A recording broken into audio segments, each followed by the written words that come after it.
on stage, and I'm like, don't worry, I'm still alive. And shut, stop talking. Oh my God. That's Jason Bourne. More compliments for that dance than any piece of work I have. Maybe I do look like I have a fucking... Tom Holland can puncture his own movie star image faster than anyone. First, he pitched Tottenham to Kylie Mbappe, then dinner to Erling Haaland. And we met Mbappe. I actually asked Mbappe, I said, hey, nice to meet you. He was really friendly. I said, mate, you have to come to Tottenham. And he just burst out laughing.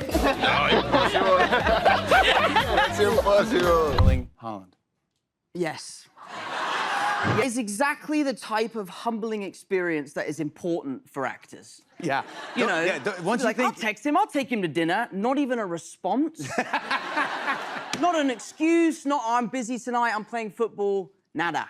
Becoming Spider-Man took 8 auditions and 5 months. The reward arrived fast and somehow became less glamorous with every movie. Yeah, the funny thing is auditioning for this movie was incredibly pressurizing, because I wasn't just auditioning in front of the producers, I was auditioning in front of the whole world. And when I got the job, I was like, oh, thank God, I got the job. But then was like... You didn't fail in front of the whole world. I was like, oh, thank God, I got it. But then was like, oh no, wait a minute, now I have to actually do it.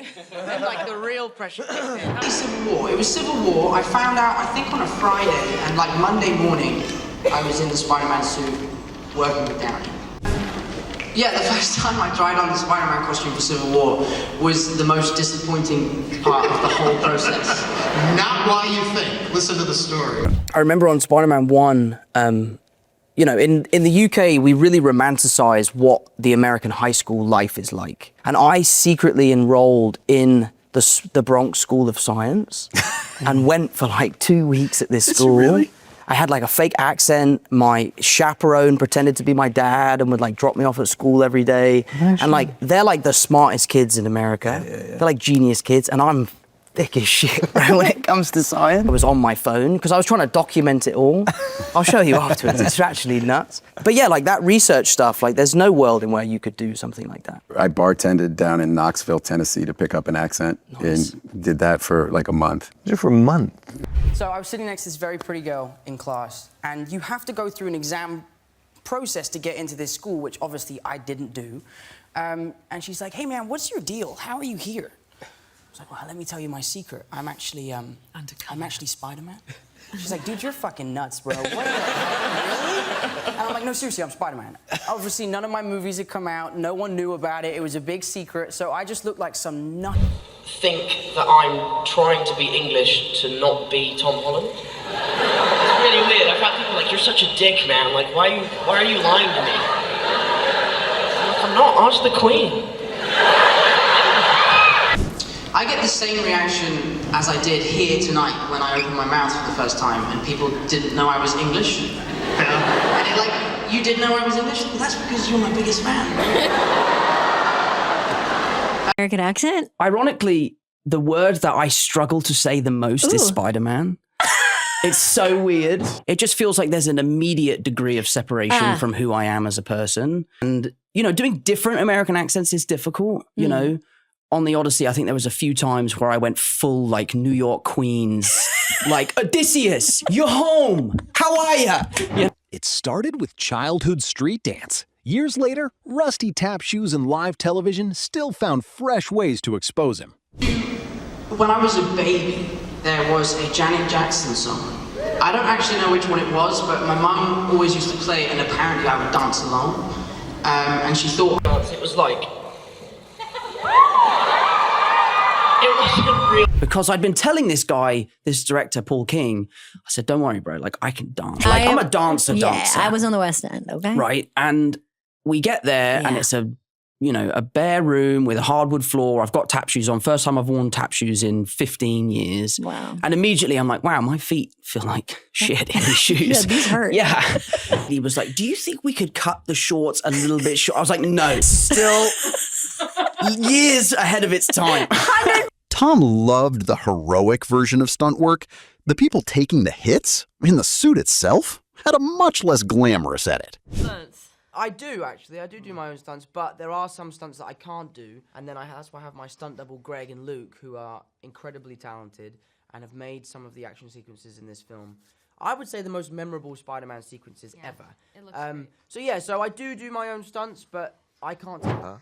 Now, my stunt double, Dave, who we call Crash Dummy Dave, because he was just so tough, literally stood inside of a school bus, no pads on, nothing, and they just flipped it. I think it was 7 times it span on this special rig, and he just ping-balled around, and then he came out, and we were like, "Are you okay?" And he's like, "Do you want to do it again?" There were times where, you know, we ripped our hands to smithereens, you know, like hanging onto those boxes, and eventually your grip strength would give out and you would just let go, and upon letting go, you'd have rope burn and blisters and bangs and bruises, you know. Unfortunately, I kicked a poor stuntman in the face in that scene. I discovered that I would be the worst soldier in the world. I was obviously playing a medic in this film, and I did all this training to become a sort of medic, and when they would say action and the bullets would start flying and the explosions would start going off, I would just panic, and I was useless. I was absolutely useless. But that said, though, I really enjoyed it. It was a difficult part of the film to make. It was very physically demanding. I dislocated my ankle right before the scene that we just watched, when I'm running towards the car. I was running, and I just rolled over on my ankle, and I sort of looked down, and my ankle was like looking the wrong way. And I was like, oh God, and then I stood on it and it kind of went. My ACL on the last week of filming Spider-Man, because I was carrying my bags down the stairs and I just ate it. I just fell. I tore my ACL. I couldn't really walk, so I don't know if you do. You just gotta hold it, man. You gotta hold it. Those suits cost hundreds of thousands of dollars. Yeah. So peeing on it is not an option. It's funny, on the first film. I thought about that often. I was like, what if he has to? If you like really need, you have to pre-plan. If you Right. every sip of water, you're like, that's an extra 5 minutes I'm gonna need. Like, you know, shark. If you shart, that would be Like also. that? It's the cringiest moment as an actor. There is a scene in the new Spider-Man movie where I had to fall from a building in my underwear. Oh my gosh. And it was very cold that day. Tom called Anthony Mackie a close friend. Mackie's version of friendship made every shared microphone feel dangerous. Be honest. Anthony Mackie and I are very good friends. And we really, really enjoy each other's company. He's probably one of the people that I gravitate towards most when I'm on the set of Avengers. We have a very similar sense of humor, and you know, of most of the people on the set, Anthony. Yeah, Tom and Tom. So I just finished my day and I saw you on stage, so I thought I'd come and join you. Thanks, buddy. You're just glad Anthony Mackie's not here. Yeah. Wait. You don't buy the accent? Stop. There's enough of that. There's enough. Stop. It's a great fucking accent. Yeah. No, I just had a dialect coach. I just worked with a dialect coach, and for me, that's the most important part. It's the first step of convincing an audience that you're from Queens. So I went to Queens. I've been asked so many times to do chat shows with you, and I just say no. I'm like, I'm not doing a chat show with Mackie. There ain't no. Marvel had elaborate plans for protecting its secrets. The weak point was putting Tom beside a microphone and asking a question. These creatures came over the dimensional rift. Yeah.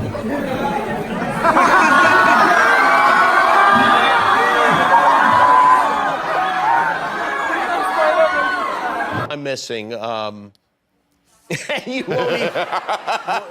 The panic. Dr. Octopus. Yeah. Can we say?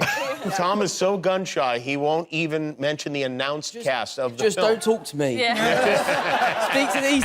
We were in a bubble. We were shooting on set. Everything was on a studio. Toby and Andrew would come to set in like a cloak. Yeah. It was like something out of Star Wars. Well, like people fit in. We're all walking down the street wearing a cloak. Yeah, it's just. Yeah, it's like, know, that's not Tobey Maguire. That's Yeah. a man dressed like the Grim Reaper. Walking down the street, yeah. To be perfectly honest with you, I was actually the best at keeping secrets on that third movie. Andrew got caught ordering from a Deliveroo guy. Toby got caught somehow. Alfred Molina was telling people in the supermarket. I was the one that actually kept the secrets, so That's it. I think I have to keep that a secret because I have a bit of a reputation. And I think fourth time is a charm. I need to not spoil anything on this press tour, and this is day one. So we will not be spoiling anything today. Well, it's no secret I'm not very good at Instagram. Is that not a secret?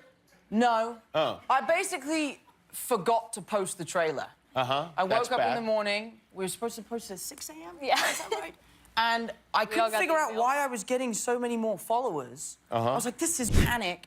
And I was trying to download the trailer from my email, and I couldn't, so I had to FaceTime you, and then she sent me a video of how to do it. So essentially, I would totally come to your pub quiz. You could come to our pub quiz too. Tomorrow morning is the Harry Potter pub quiz at my local, and I would smash that quiz. Dude, honestly, Dream Team, we would destroy it. I think I might know more about Harry Potter than J.K. Rowling. I'm like obsessed with Harry Potter. Growing up as a kid, it was my favourite thing ever. I think you're great. I mean, I love being Spider-Man, but I hate spiders. And Wow, you might want to keep that quiet. well, now everyone knows. But yeah, I'm not a big fan of the actual arachnids. The arachnids. Yeah. Exactly. I told him, I went, wait a minute, is that Michelle Pfeiffer? And he was like, yeah. I said, what is she doing here? I had no idea she was, because Ant-Man, I don't think they'd even shot Ant-Man and the Wasp at that point. Or if they had, it hadn't come out yet, so I didn't know she was in the film. So Michael Douglas was there and Michelle Pfeiffer. It was crazy. It was the craziest day ever, and then I was there. True.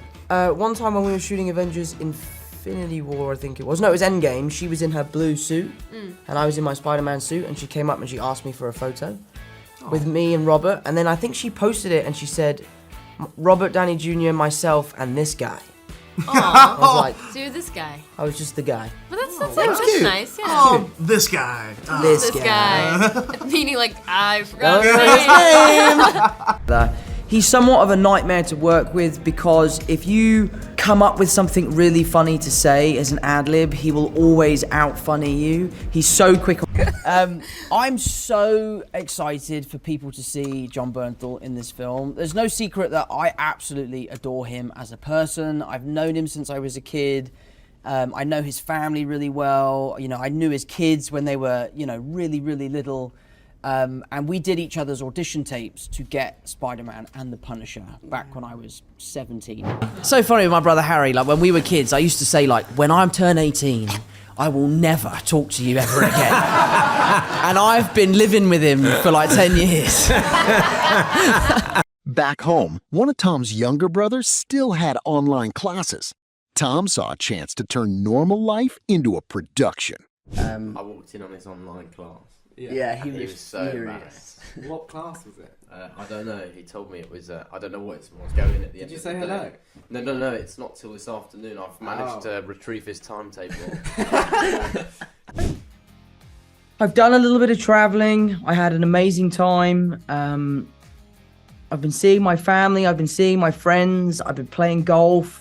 You know, I've been, you know, going to the garden centre and buying plants and doing my best to keep them alive and all that sort of stuff. So I've just been trying to be, you know, regular bloke from Kingston and just... Why golf?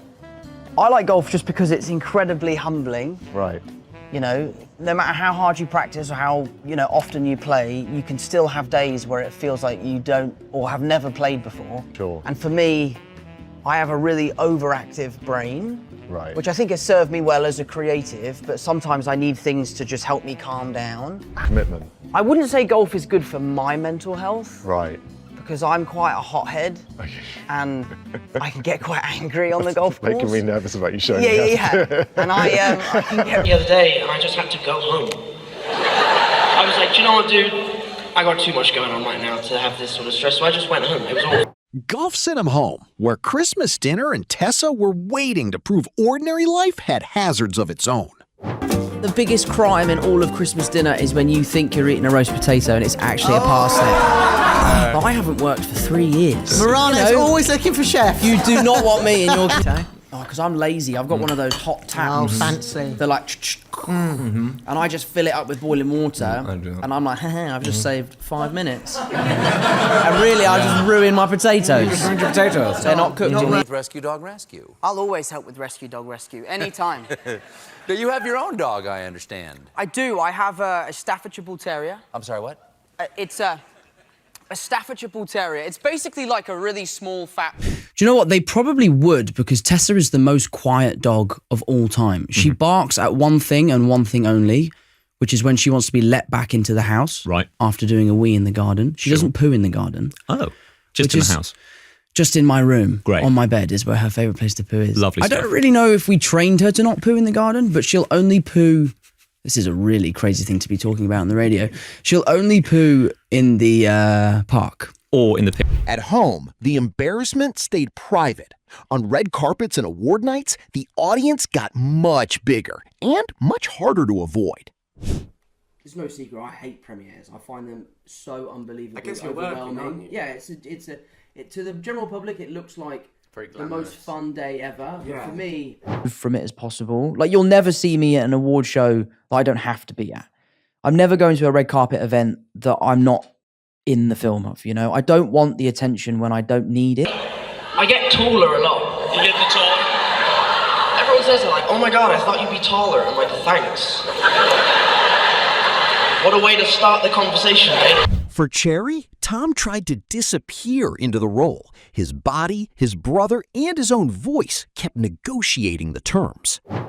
I mean, there were a few moments. I didn't lose 30 pounds. I lost 27 pounds. I think Joe Russo loves to round it up. So there'll be the occasion where I'd say to my brother Harry, can I have a salad for lunch, please? And he would come back with a Five Guys, like a double bacon cheeseburger with fries, and I just would inhale it. And then I would immediately feel so guilty. Joe and Anthony, this is so stupid. Why are you getting me to do this? And Anthony was like, just trust us. We're trying to convey this absurd nature that is the military. Just please do what we're asking you to do. And obviously I trust them. I experimented with some like voice changing stuff to try and make my voice deeper, but my voice is naturally like I'm on helium all the time. So I can't do that. The cell phone worked because Tom saw the gap first. But why did stepping into a character feel safer than being himself? And that's the biggest part of acting, is like being able to separate yourself from your own vanity, which we all have. We all look in the mirror before we leave work today and go, God, I'm having a bad hair day, or I'm having a good hair day. Was that I'm a very confident person, but I'm more confident when I'm pretending to be someone else, because the ramifications of your actions aren't real, because you're pretending. Purity with stupidity, I guess, a little bit. That's why, like, I've always had a really hard time with, like, campaigns. But I had a really hard time seeing me on a billboard sell something, because it was me, Tom Holland, not as a character. I was done. I was like, I'm never going to drink again, because this is the best version of myself. Fame changed the room around Tom. Peter Parker, close friends, and Robert Downey Jr. helped make sure it did not change him. I'd just say Spider-Man. Spider-Man. Peter Parker is like the nicest guy. Yeah. And it's funny, like, you were talking about role models earlier. Like, Peter Parker's been a massive role model for me in the last 5 years. I just keep my friends very close. My friends are very, very good at grounding me and bringing me back down to reality. I am loving the ride so far. Spider-Man is a movie I'm incredibly proud of. So, you know, I'm delighted to see the love and support it's been getting over the last few months. Uncharted is a movie that I am equally proud of. I think it's a fantastic movie, and it's just fun. It's really... And he's like, come to my trailer and I'll make you feel better. And now normally in Hollywood, that's like, no thank you. No, I'm fine, thanks, Mr. Robert Downey Jr. You're a solid young man. Thanks very much, I appreciate it. I'm a fan, and consider me at your service. I really appreciate it. Thank you so much. Yeah. It's been a